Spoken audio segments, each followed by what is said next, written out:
महिला आरक्षण के पक्ष में है। ये संविधान संशोधन जो आया है उसका हम स्वागत करते हैं, मगर उसको बारीकी से देखें तो इंडी अलायंस के सभी सदस्यों ने अगर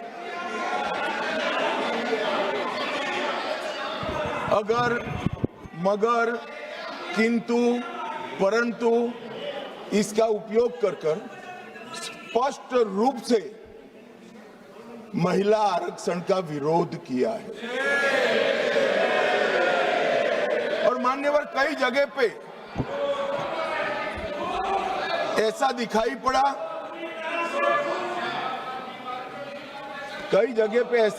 पड़ा, कि विरोध हमारे दृष्टिकोण की जगह हमारे इंप्लीमेंटेशन के तरीके पर है।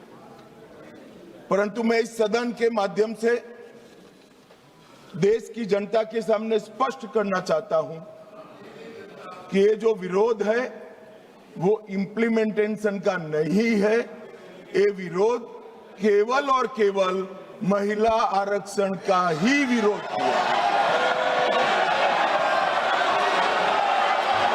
और मान्यवर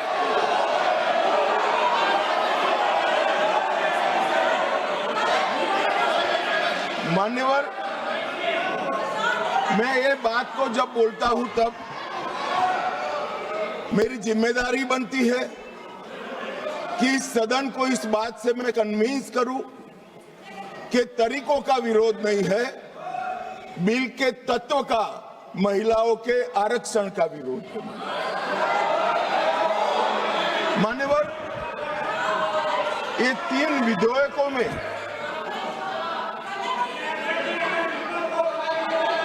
अरे धैर्य रखो भैया, धैर्य रखो, अखिलेश जी समझाओ जरा। मान्यवर, ये 3 बिलों में इसका उद्देश्य मैं स्पष्ट करना चाहता हूं। पहला उद्देश्य है सरकार का और हमारे नेता नरेंद्र मोदी जी का कि महिला सशक्तिकरण करने वाले इस संविधान सुधार को समयबद्ध तरीके से लागू कर 29 का चुनाव महिला आरक्षण के साथ कराया जाए। इसका दूसरा उद्देश्य है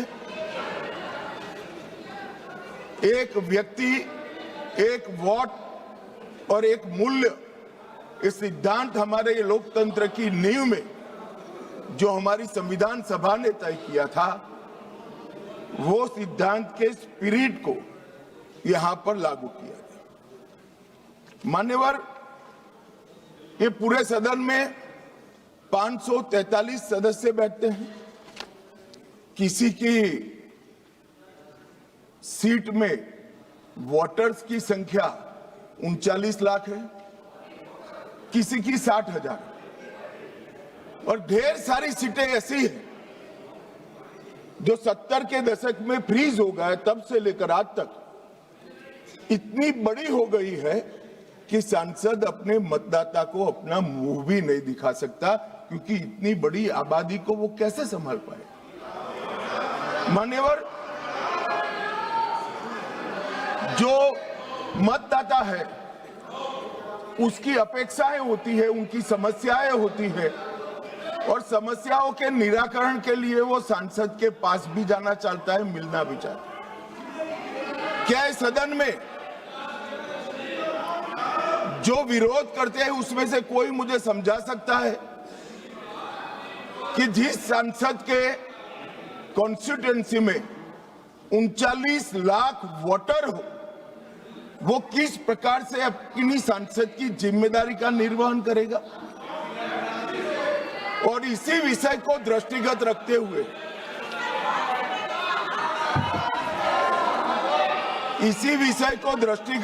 हुए हमारे संविधान में समय समय पर परिसीमन का प्रावधान किया गया है, और परिसीमन के प्रावधान से ही एससी और एसटी जो जिसकी संख्या बढ़ती है उसकी सीटें भी बढ़ने का प्रावधान है। तो एक प्रकार से जो परिसीमन का विरोध कर रहे हैं वो एससी और एसटी सीटों की बढ़ोतरी का विरोध कर रहा है, वो ध्यान में रखिए। मान्यवर, संतुलित, समावेशी और व्यवहारिक लोकतांत्रिक ढांचा ये तैयार करना, इसकी जिम्मेदारी संविधान ने सरकार जो अधिकार में होती है उसको दी। तो अभी ये जिम्मेदारी नरेंद्र मोदी जी की सरकार को दी गई है। उनको पसंद नहीं है, मगर ये तो देश की जनता निर्णय करती है। वो वंश परंपरागत नहीं होता है, वो लोग चुनकर भेजते हैं। संघीय संतुलन बनाने रखना, लोकसभा में जनसंख्या के अनुरूप प्रतिनिधित्व आना और राज्यों की शक्तियों के बीच में भी संतुलन बनाना, ये परिसीमन के उद्देश्य संविधान सभा की चर्चा और हमारे संविधान में परिसीमन का जो जिक्र है उसमें कहे। इसके साथ साथ नए भूगोल, प्रशासनिक वास्तविकताओं और शहरीकरण और रोड, रास्ते, रेल से बढ़ी हुई कनेक्टिविटी और नए जिले, ये सबका संज्ञान परिसीमन में लेना होता है, क्योंकि ये सारी चीजें सांसद को अपनी ड्यूटी का निर्वहन करने के लिए बहुत जरूरी है। मान्यवर, संविधान के अनुच्छेद 81, 82 और 170 इसके अंदर ये सारे सिद्धांतों को समाहित किया गया है और उसी के निर्वहन के लिए नरेंद्र मोदी जी के नेतृत्व में सरकार ये संवैधानिक सुधार लेकर आई। महिला सशक्तिकरण, समान प्रतिनिधित्व और संतुलित संघीय ढांचे का निर्माण करने की जिम्मेदारी के निर्वहन से ही आए। मान्यवर, कई सारे सदस्यों ने अनेक प्रकार की आशंकाएं व्यक्त की। उन्होंने ये कहा कि अभी क्यों लाए, तो मैं ये बताना चाहता हूं कि जो नारी शक्ति वंदन अधिनियम आया उसमें जिक्र है कि 2026 के बाद होने वाली जनगणना के बाद जो परिसीमन होगा उसमें महिलाओं के लिए आरक्षण सुनिश्चित करेगा। अब ये पूछते हैं तो उस वक्त काफी सदस्यों ने पूछा है कि बिल लाते वक्त आपने जिक्र क्यों किया 26 के बाद की जनगणना। मान्यवर, हमने नहीं किया है। 71 में इनकी सरकार थी, इंदिरा जी की सरकार थी, तब इसको फ्रीज कर कर गई थी और वो फ्रीज के कारण हमें इसका जिक्र करना पड़ा।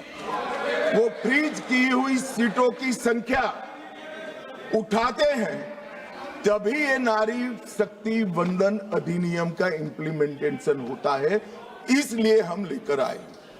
और 71 से अब तक सीटों की संख्या फ्रीज रही और चलते चलते चलते मैं कुछ सीटों का नाम बोलना चाहता हूं। माननीय मलकाजगिरी, तेलंगाना 48 लाख संख्या मतदाताओं की, बेंगलुरु उत्तर 29 लाख संख्या, बेंगलुरु दक्षिण 29 लाख संख्या, गाजियाबाद जहां से कभी रक्षा मंत्री जी भी सांसद रहे 28 लाख संख्या, उत्तर पश्चिम दिल्ली 27 लाख संख्या। 127 सीटें ऐसी है मान्यवर जिसमें 20 लाख से ज्यादा वोटर से 20 लाख से ज्यादा। अब मुझे कोई बताए भला, जहां 48 लाख वोटर है वो सांसद कैसे 48 लाख मतदाताओं की अपेक्षाओं के साथ अपने आप को मैच करता है? इसकी पूर्ति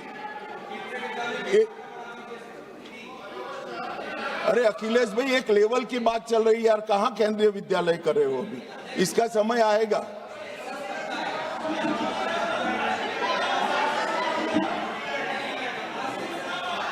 मान्यवर इनकी बात कहने दो तो जरा स्तर मालूम पड़े। अध्यक्ष महोदय, जो आंकड़े बता रहे हैं माननीय मंत्री जी, हम केवल ये जानना चाहते हैं किस सेंसस के आधार पर ये जो आंकड़े बता रहे हैं, क्योंकि जो गाजियाबाद का आंकड़ा बताया जा रहा है वो बहुत कम बताया जा रहा है। आज की परिस्थिति में हो सकता है वो दुगना हो। मैं यही कह रहा हूं, ये पुराना है। मैं यही कह रहा हूं, अगर डिलिमिटेशन करने दोगे तो नया आ जाएगा और एक की जगह दो सीटें बन जाएगी। मान्यवर, उनको ये भी पता नहीं है कि वो अपने स्टैंड के पक्ष में आर्ग्यूमेंट दे रहे हैं या विपक्ष में दे रहे हैं। मान्यवर, 127 सीटें ऐसी है जहां 20 लाख से ज्यादा वोटर। अब इसमें एक व्यक्ति, एक मत और एक मूल्य, इस सिद्धांत का पूर्णतया उल्लंघन होता है। कहीं पर तो 45 लाख मतदाताओं के समूह को एक प्रतिनिधि मिला है और कहीं पर 6 लाख मतदाताओं के समूह को एक प्रतिनिधि मिला है।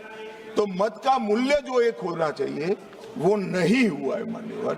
और मैं विश्वास दिलाता हूं कि डिलिमिटेशन के लिए ये लोग सहयोग कर दे, हमें भरोसा करें और डिलिमिटेशन करने दे तो ये मूल्य एक समान हो जाए।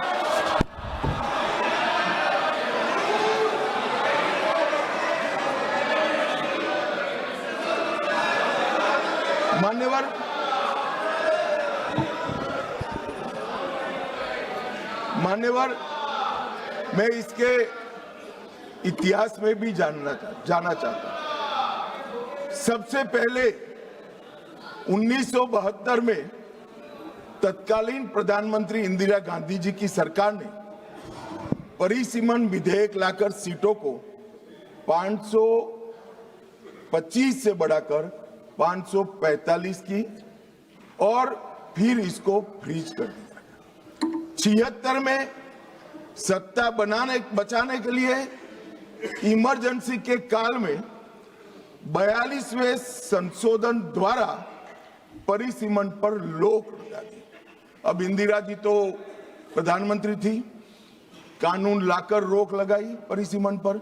और ये देखिए साहब कितने शक्तिशाली है, विपक्ष में बैठकर परिसीमन पर रोक लगाना चाहते। मगर उस वक्त भी कांग्रेस पार्टी ने ही परिसीमन से देश की जनता को वंचित रखा था और आज भी कांग्रेस पार्टी ही परिसीमन से वंचित रख रही है। मान्यवर,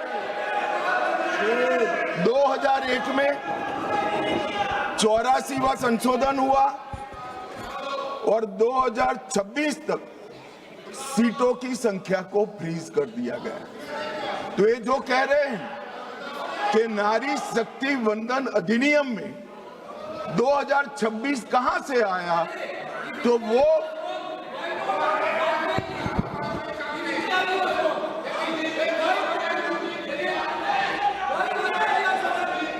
बताता हूं।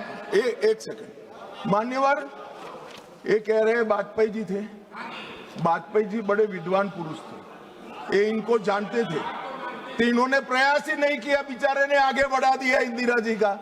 मगर हम तो समझते थे कि आप हमें सपोर्ट करोगे, तो हम तो बिल लेकर आ गए। अब आप गिराना चाहते हो भाई। तो वाजपेयी जी ये बात की कल्पना कर सकते थे कांग्रेस पार्टी को